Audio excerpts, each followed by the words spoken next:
Coming up on this week's edition of Ncba's Cattlemen to Cattlemen. Will beef be on the plate when the new dietary guidelines for Americans are introduced by the federal government? We'll have an update and tell you about Ncba's role in this important process. Plus, we'll have a fall market outlook from the experts at CattleFax. And now, Ncba's Cattlemen to Cattlemen. Hello and welcome to Ncba's Cattlemen to Cattlemen. I'm Kevin Oxter, coming to you from our family's cattle ranch in Colorado, just northeast of Denver. We're truly blessed to be able to produce beef to feed the world, and that's one of the reasons why the dietary guidelines for Americans is such an important issue for producers just like me. We want to make sure when the updated guidelines are released, they have accurate information about both the nutritional and environmental advantages of beef. Cattlemen to Cattlemen reporter Brian Baxter has a closer look at how the dietary guidelines can impact the beef industry. When a steak is going on the grill, you're not likely thinking about how the dietary guidelines may impact beef demand, but those guidelines, updated every 5 years, do have a real influence on consumer food choices. The 2020 Dietary Guidelines for Americans will soon be final, and the beef industry has had an active voice in the 2-year process, sharing the science and research that supports beef's essential role in nutrition. And last month, Kaya Twisselman, a sixth-generation California rancher, testified on behalf of Ncba, telling the Dietary Guidelines Committee how she got healthier and lost over 125 pounds while relying on beef in her diet. It was all about starting to move my body, strengthen my body, and eating with balance and moderation, and especially incorporating foods that I love, including beef. And beef has always been an important part of my diet, but I believe that it is a great source of, 10 essential vitamins and nutrients in a small package in less than 200 calories. It's super versatile. You can pair it with all these different foods that I love so much. And just to be able to sit in that role yesterday, speaking on behalf of the U.S. beef industry, and really share my own personal story and be an example of what that looks like, incorporating beef in a healthy diet, felt like such a proud moment for me. Twisselman said the new dietary guidelines should clearly identify lean beef as a readily available source of nutrients such as iron, zinc, and B vitamins. I'm Brian Baxter for Ncba's Cattlemen to Cattlemen. So what's been Ncba's role in drafting the dietary guidelines, and where are we in this process? Danielle Beck, Ncba's Executive Director of Government Affairs, has the latest in this week's Beltway Beef Spotlight.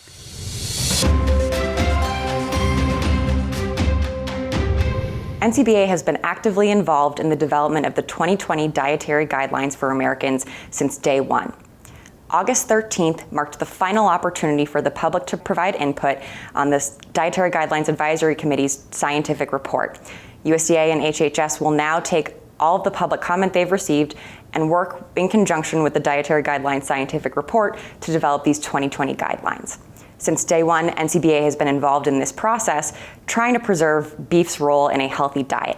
The science is on our side, but we've also been fighting not only to ensure that that science is recognized, but to prevent non-scientific commentary and activist agendas from creeping its way into this conversation, similar to what we saw in 2015. Many producers watching will recall that in 2015, sustainability was a huge topic of conversation, and an activist agenda tried to result in guidelines that encouraged folks to reduce their intake of red meat and beef specifically as part of their overall environmental agenda. In 2020, many of those same mistakes did not exist simply because the U.S. Department of Agriculture and HHS under this administration took several steps to prevent it. The Dietary Guidelines Advisory Committee, which 2 members Ncba nominated were selected to serve on, was a fair, balanced committee, and the scientific topics and questions that they reviewed were determined in advance. It was determined by the scientific staff at USDA and HHS, and they really stuck to the science this go-around. Again, we know that the science is on our side when it comes to beef's role in a healthful diet. Ncba, through the checkoff, though, submitted more than 21 sets of comments highlighting over 100 gold standard research studies that highlight that data. The Dietary Guidelines Advisory Committee did recognize that, and that's why we saw some really positive outcomes in their report this year.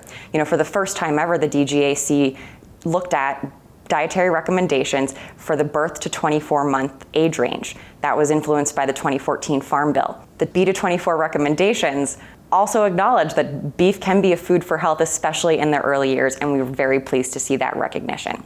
Now that this comment period has closed, USDA and HHS will be working together to put pen to paper on the 2020 Dietary Guidelines, which we expect to be published later this year, likely in December. We're grateful for every single producer who took the time to comment and engage in this process. The science is on our side, but ultimately there are a lot of voices who engage, all of whom represent very different agendas. Nobody is better suited to tell the beef industry story than beef producers themselves, and we're incredibly thankful to this 700 or so producers who weighed in through NCBA's comment portal, and the beef producers who took the time to provide unique comments outside that portal. We're looking forward to a sound set of 2020 to 2025 recommendations, and that will be in part thanks to all of our members' efforts. Now, if you'd like to stay up to date on all the key issues and events from Washington, D.C., one way is by becoming a member of NCBA. When you join, you'll get the Beltway Beef newsletter, a weekly update straight from Washington that provides valuable insights on the key policy initiatives that may impact your business. To join, just call 866-233-3872 or visit the website ncba.org. Still ahead on NCBA's Cattlemen to Cattlemen, we'll check in with the experts from CattleFax on what we can expect from the cattle markets this fall. Stay with us. We'll be right back.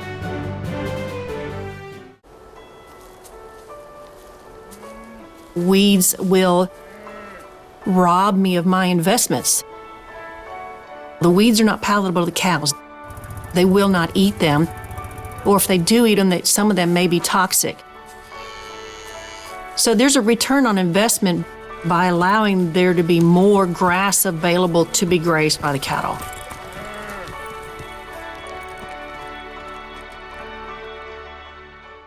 Are you concerned about the impact government policies could have on your cattle business? One way to make your voice heard in Washington is by joining NCBA.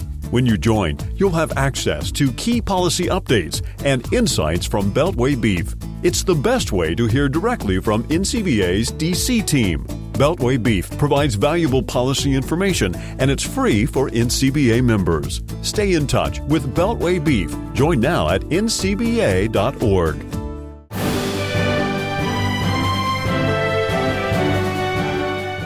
Welcome back.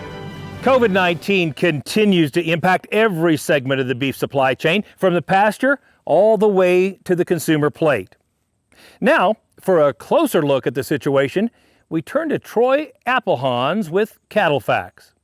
Troy, weaning time is coming up for many folks, including me. What's the market outlook for these calves this fall? This calf market really hasn't fluctuated a whole lot since probably March time frame. Typically, in most years, we will get about a 12% decline from your early spring price to your low price in the fall.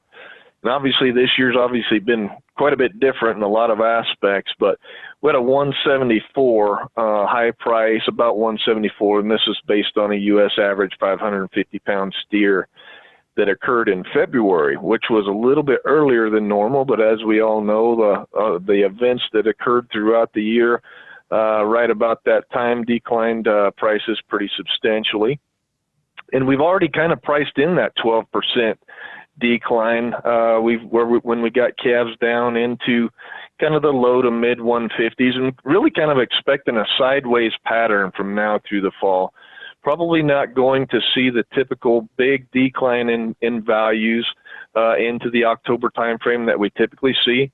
We can certainly see these steer calf prices weighing 5.5 on a U.S. average, running from 155 to 165, kind of through that fall time frame. And obviously, we continue to see some pretty big discounts on the heifer calves. The heifer mates are about $15 to $20 a hundredweight back of their steer mates. I know farmers in Iowa were recently hit very hard with some bad weather. What are you hearing about the impact this will have on this year's corn crop projections?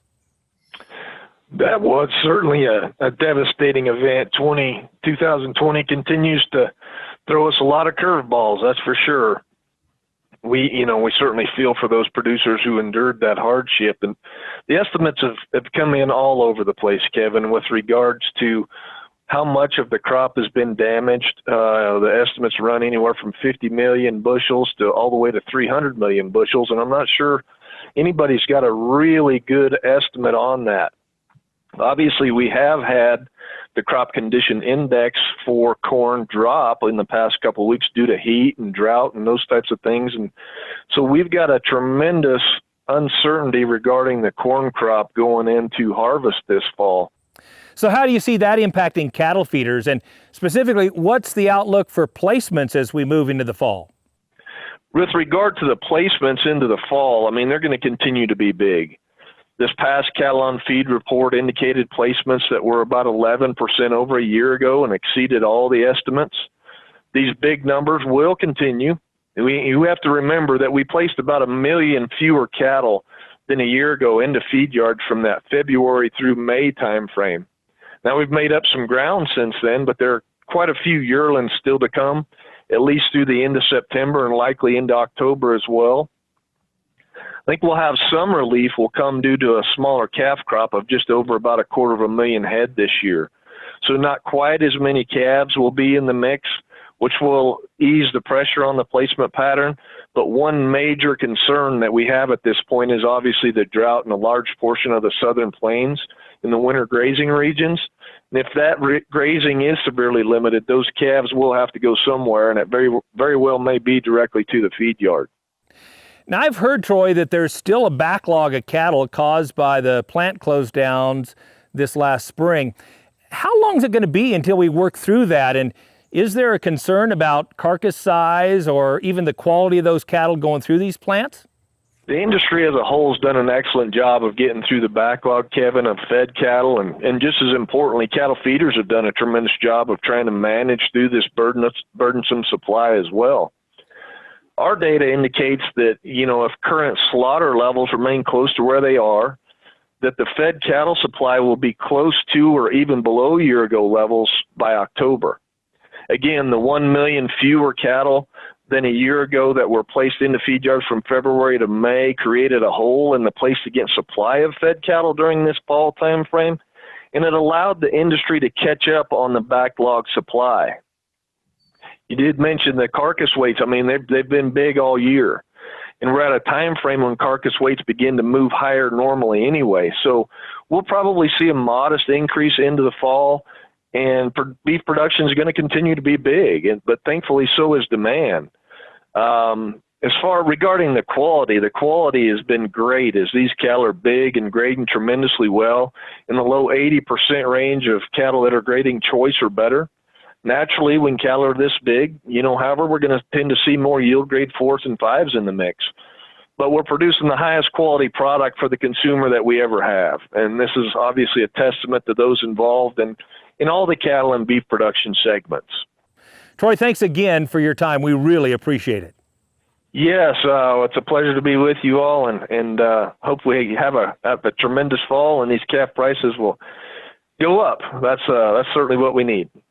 For more than 5 decades, CattleFax has been providing producers with the tools they need to make profitable decisions.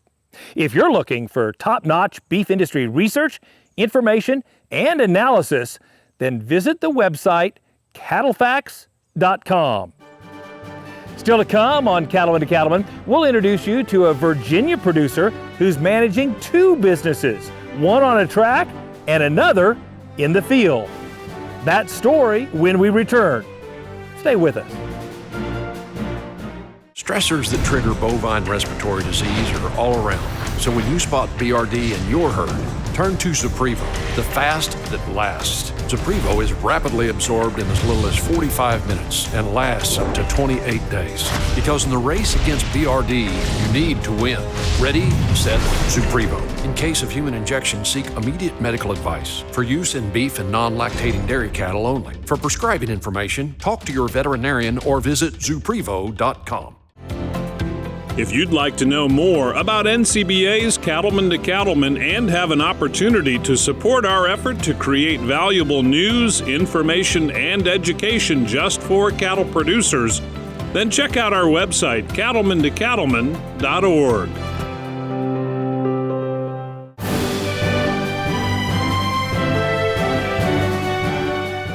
Racing cars and raising cattle. You might not put the two together, although both professions certainly involve a lot of risk.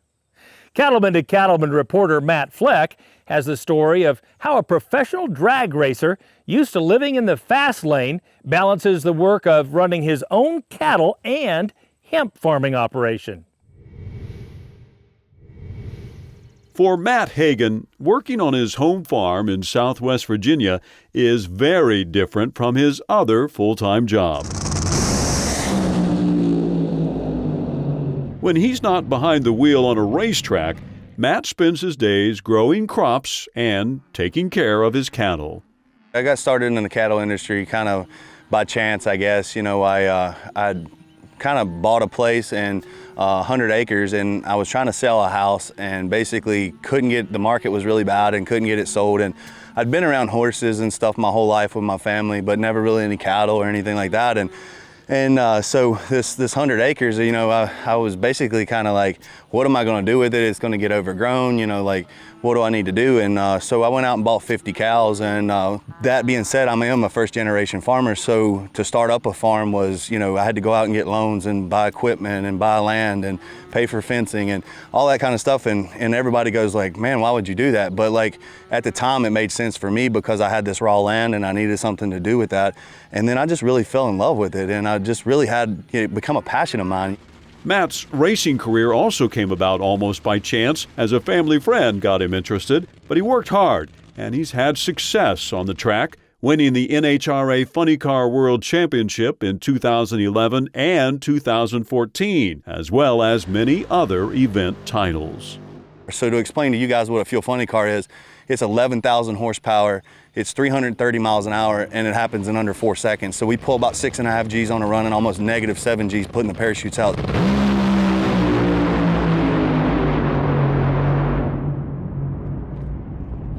So I grew up around here, locally here in Christiansburg, Virginia, and never really thought about being a race car driver, or never was like my ambition in life growing up, you know, to go fast on a drag strip. One thing led to another, and I started just doing these local drags on the weekends and just fell in love with it, you know. And I've been with Don Schumacher Racing almost 13 years now, and it's been great. I've won 2 world championships, set 17 national records, won 37 races, and you know, it's a joy to crawl in the car every time, you know. But I've met a lot of great people and it's opened up new doors. Those open doors allow him an outstanding opportunity to share the story of cattle production and agriculture with his fans. Our sport is unlike any other sport. We're very fan accessible. So every ticket is a pit pass, so you don't have to be like some hot pass or know somebody or whatever. When you come into an NHRA race, you get to come up to me as a driver, from me to you, or whatever the ropes may be. You know, and that's what's really cool, is that as a driver and as a producer and a farmer, people will talk to you about their equipment and their farming operations and why they're farming and what they're doing with their stuff. And being able to engage with those fans like that really puts it back to being like salt of the earth kind of folks. You know, bringing New Holland in as a corporate sponsor, really, you know, everybody knows that I run all New Holland stuff now, and so the feedback that I get back from the folks that are running Blue, you know what I mean, and, which is great. I love hearing it, but it's something they can relate to you and they can feel it, and they're like, you know, we run the same equipment as you do, and we like this because of this feature, and we do this because of this, and you know, these hay cutters are better because of that, or whatever it may be. It's just kind of cool to see it all make a full circle, you know. This year on the farm, Matt and his team recognized the demand for local beef sold directly to consumers, so they worked quickly and began offering beef through Hagan Cattle Company. I started a Hagen cattle company to, when this pandemic happened, just because I was like, how do we feed people? You know what I mean? How do we get more beef in a more, freezers around here locally? And it was a little bit of a challenge to do that. Basically a lot of red tape and a lot of behind the scenes stuff that nobody sees. But once I started it and offered it, it flew off the shelves for us, and we couldn't keep up. I've always had cow-calf operation and, selling pot loads of calves and different things like that. We'd wean calves, we'd sell them, balling and different things like that. Just kind of whatever the market depended upon or what we thought we could get the most for, our dollar. And everybody knows in the cattle business that you're splitting pennies to make dollars. Never one to shy away from risk, Matt saw the potential to grow his operation by producing hemp as a result of the legalization of the crop in the 2018 Farm Bill. His True Harvest Farms is now one of Virginia's largest hemp farms, not only growing the crop, but also processing it into CBD products. True Harvest Farms is a large-scale hemp farm based in Christiansburg, Virginia, owned by Matt Hagen. We grow industrial hemp for CBD and take it from plants in the greenhouse to the field to finished products and offer finished products straight to the consumer from our farm. Getting into hemp is something that I've been thinking about for a long time. From a growing standpoint and from the agricultural standpoint, we definitely have a lot of challenges with this crop that you wouldn't have in a normal circumstance farming. First off, it's regulated by the state. The Department of Agriculture, monitors how much we grow, and, there's licensing procedures and reports that have to be done that go along with all of that. And, then we get tested at the end of the year. Now looking back, moving forward in our second year of hemp, we definitely made some changes. We definitely made some adjustments to our overall production and the way that we're going about, our input costs and different things like that. The hemp industry is still in its infancy, so it's not quite established to where you have staple varieties at this point. And with the addition of the hemp operation, Matt turned to one of his race sponsors, his friends at New Holland, to help supply his expanded machinery needs. And what was great with New Holland was that, I already had a great relationship on the cattle side of things. And I sat down with the folks at New Holland and said, hey, look, this is what I want to do, and this is why I want to do it. And here's, I'm obviously going to need more tractors and more discs and more planters and, just all this other stuff to get going. And they were like, we want to help you do this. Like, this is something that we believe in as well, and that we have other producers out here doing this, and we want to get in the game. And then already having a relationship with them, I was just so excited to hear the words coming out of their mouth like, yes, let's go do this. I think what's really cool is that the folks at New Holland, they were educated enough to understand that this is a good thing that we're trying to help people with, and they wanted to take their resources and put it behind this hemp company here at True Harvest and really support what we're doing.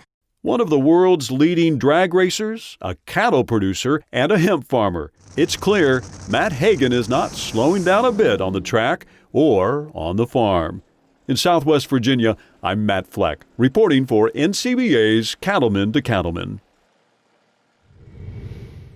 Next week on Cattlemen to Cattlemen, we'll have a closer look at Matt's hemp operation and how New Holland helps support both his farms. In the meantime, you can go to HagenCattleCo.com to find out more about Matt's cattle and beef business. And don't forget, the New Holland offers discounts on equipment exclusively to NCBA members. Go to ncba.org to learn more and become a member.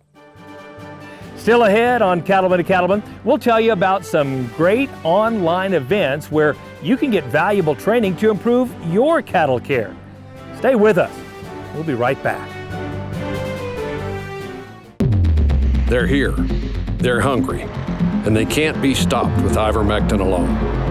Add Safeguard when you deworm your cattle to take out resistant parasites like brown stomach worm, Couperia, Nematodirus, and others.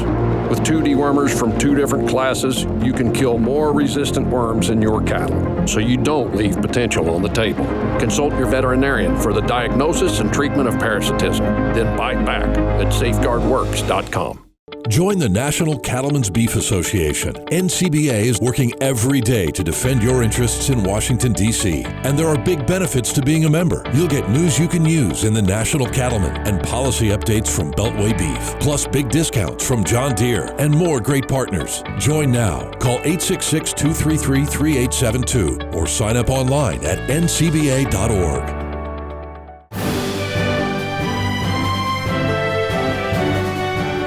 Safe and effective cattle handling can lower the risk of injury and improve performance. Those are two things that can have a major impact on your bottom line. Matt Fleck has a look at a stockmanship and stewardship event that provided hands-on training to improve cattle care. Many cattle producers are aware of the benefits of low-stress cattle handling and are always on the lookout for opportunities to learn how to implement these techniques on their own operations. That's why for the past several years, NCBA has hosted regional stockmanship and stewardship events across the country to offer valuable cattle care training. We're going into our third year of the Stockmanship and Stewardship Regional Tour, which has been a huge success over the last 3 years. And we visited 15 locations, brought together, nearly 1,500 producers to really learn from the best, not just in stockmanship, but in all of the other components about raising cattle, producing cattle, from the environment to grasslands, grazing, nutrition. Everything is really culminated in these events that bring people together from a large region to learn from the best folks in their region, and also see some hands-on cattle demonstrations about how low-stress cattle handling can really improve their operations. These clinics are led by a team of experts who are excited to share their knowledge over the course of the 2-day program. Over the past years, I've really studied and tried to learn how to present things in a way that stick in somebody's mind, and try to present things in a way where they picture what we're talking about on their place. And the 2-day format really allows the stockmanship and the stewardship part to really sink in. They got time. So, a 2-hour demonstration is great, but a 2-day deal, that's what makes a difference. And people are getting their money's worth. We normally have some follow-up with those people as well, and that's something you don't get out of a 1-day or even a 2-hour program. So that's the neat thing about this, and being able to come and spend 2 days with everybody really build some relationships that we can fall back on. NCBA's regional stockmanship and stewardship events provide valuable education to producers of all ages and skill levels at a very low cost. And moving the events around the country allows the experts to highlight the best practices in different areas of the country. By having a program that can move around, can bring the experts from those areas in, it can really bring education that is tailored to the producers of that region, so that they're not traveling all over the country to get education that might not apply to them. This regional tour, Stockmanship and Stewardship, is able to bring the right education for producers in those regions. We get to bring in the regional forage concepts, the grazing management, where they want to do that. But the common thing through it is the stockmanship and the stewardship of the resources, regardless of what they are. And that's the neat thing about it. We've got a common tie as we go around the country that brings it all kind of back to the central theme of what we're trying to do. Be good stewards of our land. So one of the things that I know I will take home from the stockmanship and stewardship is part of the cattle handling idea that we talked about this morning, how sometimes to work fast you have to go slow. I have young hands helping me at home, and that's a principle that needs to be reinforced at home. Sometimes you got to go slow to make things flow faster. Merck Animal Health sponsors these one-of-a-kind training sessions. The company says they're proud to support this important initiative to educate cattle producers. Merck Animal Health is really pleased and happy that we could be the sponsor of the stockmanship and stewardship events put on by the National Cattlemen's Beef Association and the local cattlemen's associations. It's a great opportunity for us and something that we really enjoy being part of. One of the reasons that I went to work for Merck and that I enjoy working for Merck is that they're taking the animal welfare aspect of animal agriculture very seriously.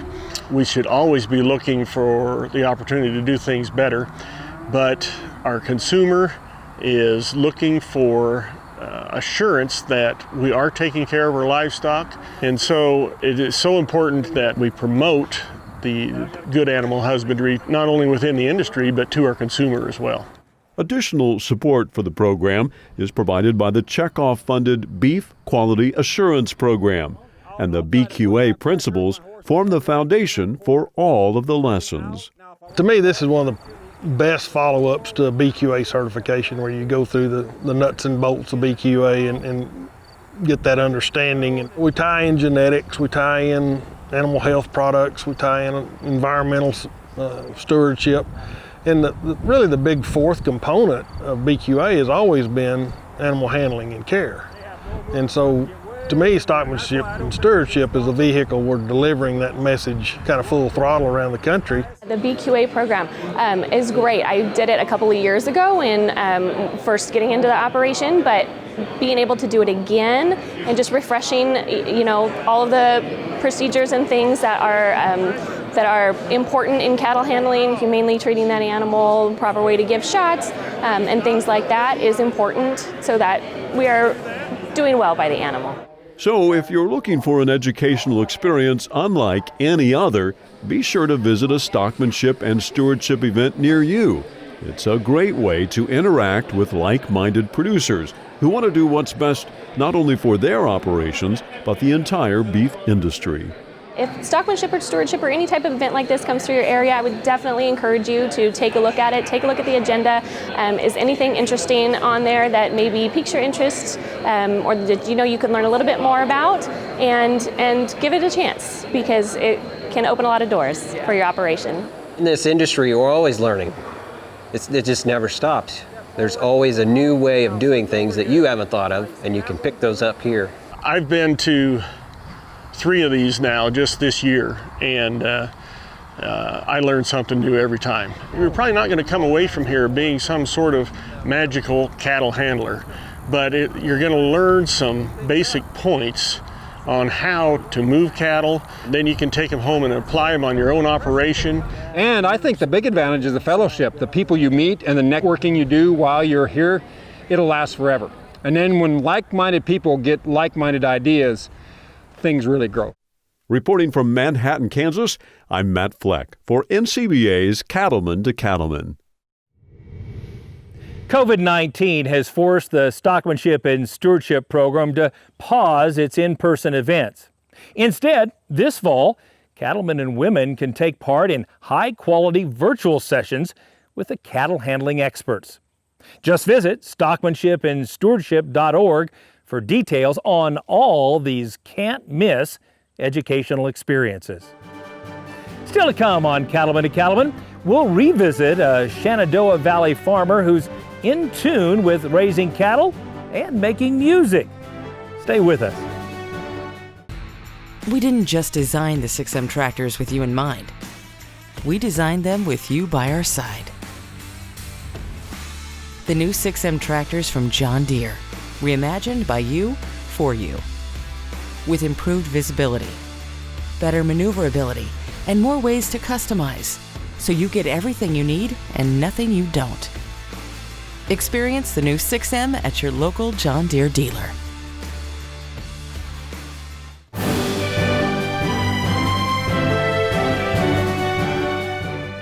And we're pleased to be joined now by Jason Jones with Datamars. He's the product development manager with Datamars. Jason, thanks for giving us a little bit of time today. Kevin, thank you.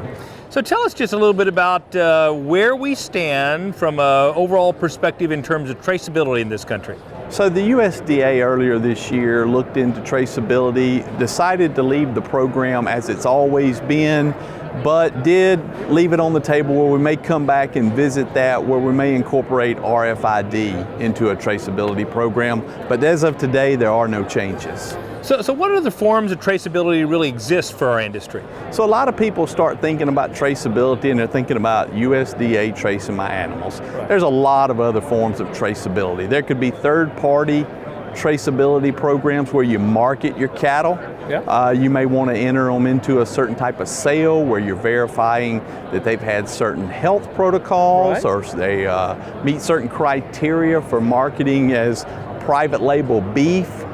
things like that. So there are many forms of traceability, and I just encourage producers to use those to their advantage when they market their cattle. You've got lots of products around here. How can DataMars help in terms of both traceability and just record keeping? You bet. DataMars, we're the only company out there that can offer a complete solution when it comes to traceability aspects of the operation, but we can take it a step further. We can provide the RFID tags. We can then go into data management systems, collecting weights on the cattle, forecasting days when the cattle are going to be ready to ship, and then just with a simple download to an app on a phone, you email that data to a buyer, and from there, we've kind of started that third-party verification to where that data is following those cattle. And I'm curious, you work with lots of producers. I mean, what have you found in terms of the value of data collection and how that can actually lead to improved profitability in an operation? Well, the data is the key. The more data we have, the more power we have. We have the ability then to demand better prices for the cattle because we can prove what we've done to the animals. We can prove the genetics of the animals, the types of quality that these animals are gonna give to the end user, whether that's in a meat case or whether that's where somebody's buying replacement stock. Records are the key to adding value to your cattle. So tell me, does DataMars have a herd record keeping program? Well, we do have an ability to keep some records, but the big thing is if you want more ability to store more records than what our software allows, our products, our equipment is compatible with all the software companies in the industry, the CattleMaxes, the CowSenses. All of our stuff will download into those software programs. So getting the data into the software is just clicking a button on your mouse. Just a plug and play system. You bet. We want to make it as easy as possible. Well, if some of our viewers are at home watching and they want to get started with either data collection or animal ID as we've talked, what would you suggest? Well, we have a network of dealers and distributors nationwide, but you can certainly go to our website. Yep. A lot of information available on the website. Our customer service, you can call those guys. That phone number is also on the website. If you prefer talking to somebody, we've got a nationwide team of sales reps that work with producers to get them the information to make the buying decisions to help their operation grow. Well, your business in animal identification and record keeping is going to become more important, not less. And we appreciate you coming on the show to share some of this insight with us. Kevin, thanks for the opportunity. You bet. Again, for more information, visit datamarsna.com. In farming and ranching, there's a lot of us who have off-farm jobs. Russell Nemets has more on a Virginia farmer who's keeping harmony in two very different trades.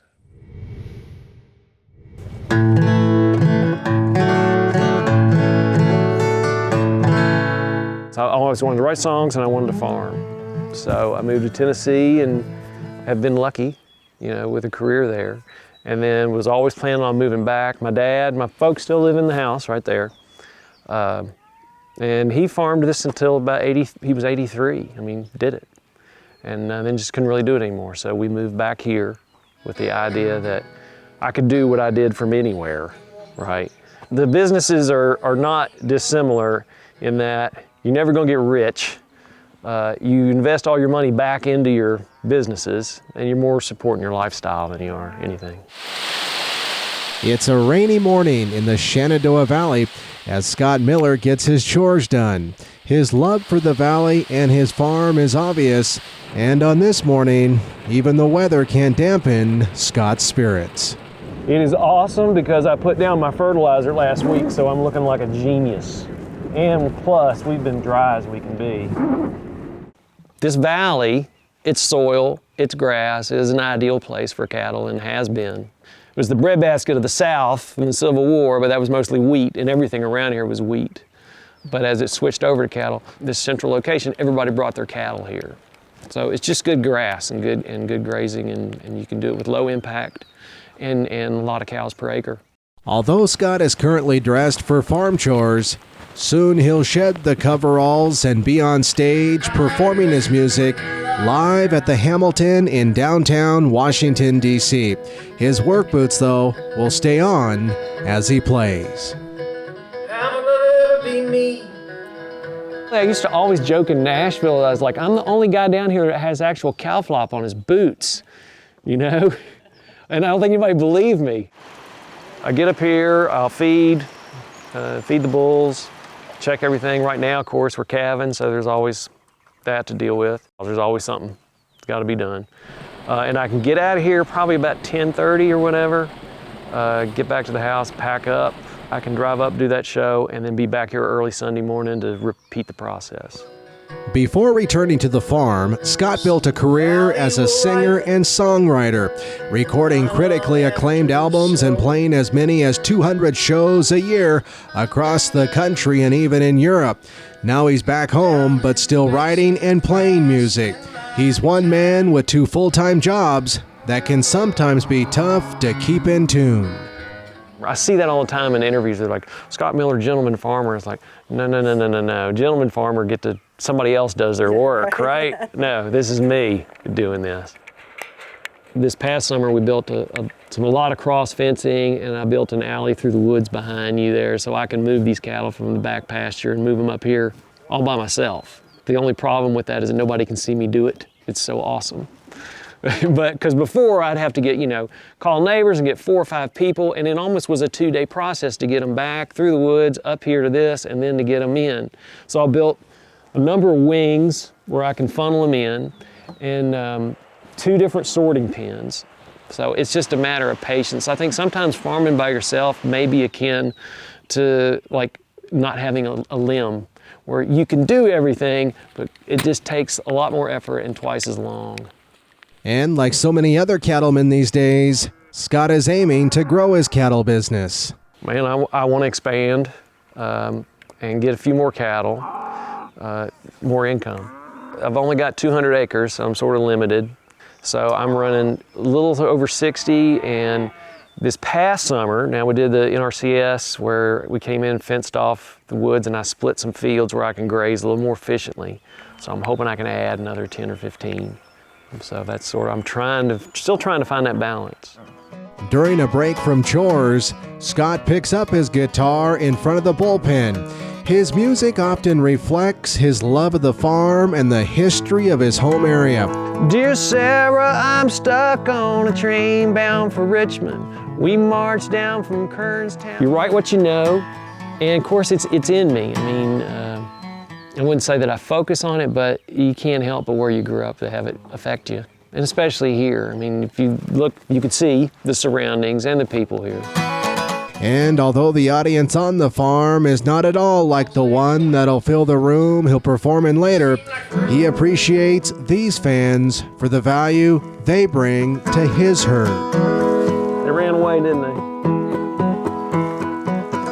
Well, I think it's the best way to make my herd better and the most money efficient way is by upgrading kind of the quality of bulls. I mean, that's the easiest way. And that's just the most efficient way for me to do is to take my best heifers and keep them and breed up. Calves is important to me only because if I've got to be gone, sometimes I can't be here. So I need something that I can turn my back on and know they'll be all right. There's no doubt life on the farm is a whole lot different than playing music on the road. But finding the harmony between these different worlds is something Scott Miller is committed to doing. Well, farming's a challenge and you gotta love it or you don't need to be doing it. And this was always where I wanted to be and always what I wanted to come back and do.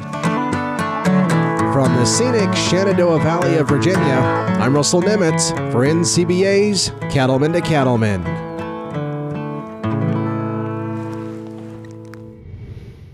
Since we visited Scott, he's kept busy on the farm and on the road and was recently inducted into the East Tennessee Writers Hall of Fame. Go to thescottmiller.com to hear his award-winning songs and download his albums. Be sure to check out his cattle-inspired merchandise, too. When we return, it's time for a visit with our good friend Baxter Black. Stay with us. It's time to tune in to Tennessee. That's where the Cattle Industry Convention and NCBA Trade Show will be in 2021. It's the biggest convention just for cattle producers. In Nashville, a city with amazing southern hospitality that's packed with the best food and great music. You can't miss it. So make plans now for CattleCon 2021 at the Gaylord Opryland Resort in Nashville, Tennessee, February 3rd through the 5th. Tune in to convention.ncba.org for more information. At Leachman Cattle, we're committed to building more profitable cattle. As a third-generation seed stock producer, our family has been in this business for over 80 years. Today, we have the best technology ever to build more profitable cattle. Our dollar profit index is a leader in the industry to help you balance all the traits that drive your bottom line. Give us a call or go to www.leachman to learn more. We know you're up before the dawn because the cattle rise before the sun. And you spend long hours in the saddle because the herd isn't always over the next rise. And you care for the land because you know it takes care of your family. And we know you do great work. And it's time to tell that story to the marketplace. IMI Global is here to help you do just that.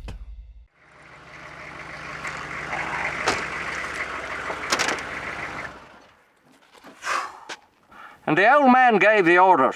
Boys, go at him from the jump. No use to try for fancy riding now. That great line from the man from Snowy River crossed my mind as I started into a wicked mesquite thicket on a steep slide of rocks after a big bony cow the color of a rusted coal barge. By then we'd been in the saddle for 6 hours. It was 95 degrees, grass growing to seed, and every plant within 50 miles that had a stamen was pollinating. We left the corrals at daylight, pushing 72 cows and calves. I noticed that the ugly brown 5-year-old cow who had deserted her first calf had a second calf that looked like a seahorse in a paper bag, did not have her new calf. Great. So we cut her back to the corral. Everything went as you might expect, with 5 cowboys trying to push a herd cross-country through the mesquite and catclaw and buckthorn and arroyos and rocky ridges. And every time we'd cross a deep arroyo or mesquite orchard, it took a full dose of hurrah and brush popping to beat them out of the cover. It was hot already, and they were looking for the shade.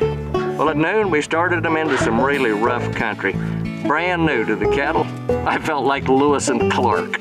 2 miles later, over big tracts of creosote bush and whitethorn, I could see where the new water tank was. I had a vision of Moses looking over the Grand Canyon and saying, "Whoa, we're almost there!"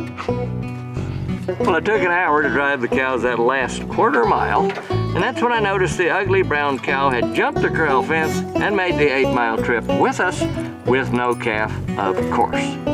On the way back, we stuck the gooseneck trailer in the sand, and to top it off, back at the corrals, we noticed buzzards circling and found the brown cow's calf. As I am telling you this story, my nose is running, my knee is swollen, my shirt looks like I've been in a sword fight, I've got a gouge on my right arm, a slash across my cheek, and a memory of my wore-out horse trying to roll in the muddy tank with me still in the saddle. I guess he just didn't appreciate the glory of cowboy. This is Baxter Black from out there. What does it mean to be dependable? It means you do what you say you'll do time and time again. Because performance isn't optional, and your task is essential. For over 95 years, we have proven ourselves to be the most dependable choice.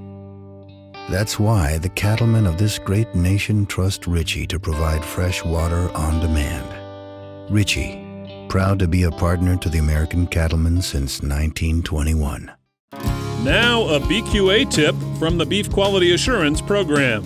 So record keeping is extremely important for producers. Not only is record keeping what we need to assure our consumers what we're doing, being able to prove that is very important, but it's also just important for our business. It's important me as a veterinarian to go back into those records sometimes to try to figure out where some diseases maybe got in, and then it's very important that we make sure that we have good records just from a business standpoint. Find out more about beef quality assurance at bqa.org.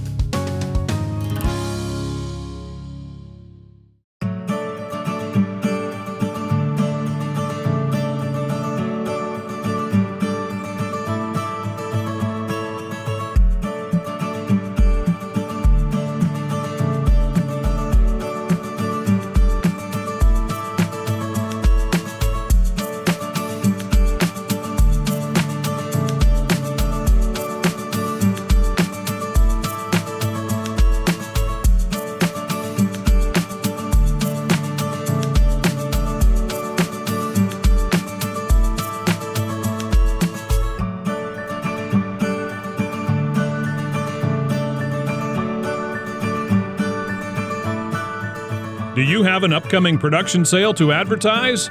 Then contact the Cattlemen to Cattlemen marketing team to learn more.